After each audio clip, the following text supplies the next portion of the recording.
Student, आज हम पढ़ेंगे अपॉइंटमेंट शेड्यूल पढ़ेंगे सीआरएम में अपॉइंटमेंट शेड्यूल आपको पता है, जिसमें अपॉइंटमेंट दी जाती है किस दिन हमने कॉल डेट ली थी। डेट क्या है, अकाउंट नंबर लिखा जाता है कस्टमर का और कॉल डेट जिस दिन हुई थी वो, ये हमारा इसका अपॉइंटमेंट शेड्यूल का फॉर्मेट होता है। बस इनमें फॉर्मेट सीखने हैं। और अब हमारा सेकेंड डे इसमें ये वाला कौन सा, ऑर्डर मैनेजमेंट, कैसे हम अपने ऑर्डर को मैनेज करते हैं। ऑर्डर नंबर क्या है, उसमें हमारी सीरीज डलती है, आइटम कोड डलता है, डिस्क्रिप्शन डलता है कि उस आइटम का कैसा डिस्क्रिप्शन रहा। अगर हमें कोई नया आइटम डालना होता है तो हम इसमें ऐड न्यू आइटम कर देते हैं। अगर हमें कोई पुराना मतलब पूरा देखना होता है, ऑर्डर किसका है, किसके नाम से है, ये सब चीज़ देखनी होती है तो व्यू करंटली ऑर्डर कर देते हैं। ठीक है, अब हमारा नेक्स्ट है कस्टमर मैनेज। कस्टमर्स को कैसे कैसे मैनेज करते हैं हम। कस्टमर अकाउंट डालते हैं, उसमें कॉल डिटेल डालते हैं, उसकी डिलीवरी डेट डालते हैं कि उसकी किस टाइम डिलीवरी हुई थी उस प्रोडक्ट की। उसके पास कस्टमर नेम डालते हैं, कॉन्ट्रैक्ट नंबर नेम डालते हैं कि कॉन्ट्रैक्ट किससे हुआ था हमारा।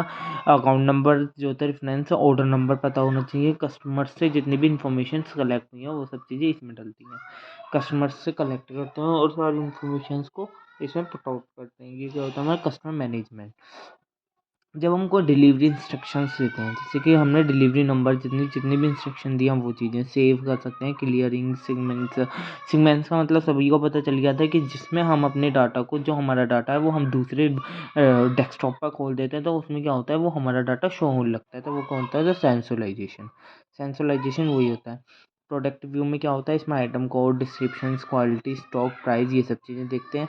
ABCD क्यों लिखी हुई होती है कि जिस प्रोडक्ट का जिस नाम से, जिसका, जैसे कि हमने सपोज डेट निरमा ले लिया, एन से नाम आ गया उसका, तो एन दबाकर हमें इजीली उस प्रोडक्ट के बारे में पता चल जाता है, उसका कोड पता चल जाता है और इसी हिसाब से हमें उसका डिस्क्रिप्शन पता चल जाता है। सिग्नलाइजेशन मैंने आपको बता दिया, जिसमें हम डिवाइस के हिसाब से सर्वर की हेल्प से एक दूसरे की फैसिलिटीज़ को, उस डाटा को दूसरे उस पर डालकर हमारा जो डाटा होगा वो उसके उस पर खुल आएगा, जिस पर हम उसे भेजें। कॉन्ट्रैक्ट मैनेजमेंट क्या होता है, कॉन्ट्रैक्ट मैनेजमेंट ये होता है जो कि हमारे, जैसे आपने देखा हो जब हमारी लीड्स आती हैं तो हम उनसे कांटेक्ट करने की कोशिश करते हैं, तो ईमेल के थ्रू भी करते हैं, उन्हें ईमेल्स भेजते हैं। जब वो हमारे प्रोडक्ट की तरफ को इंटरेस्ट लेने लगती हैं, उन्हें ईमेल्स भेजते हैं, उन्हें जॉब्स के लिए ऑफर करते हैं। फैक्स मशीन में जितना भी हमारा मतलब इससे डाटा टाइप से होता है उससे इंटरेक्शन करने की कोशिश करते हैं और उनसे इन्फॉर्मेशन भी प्रोवाइडिंग करते हैं।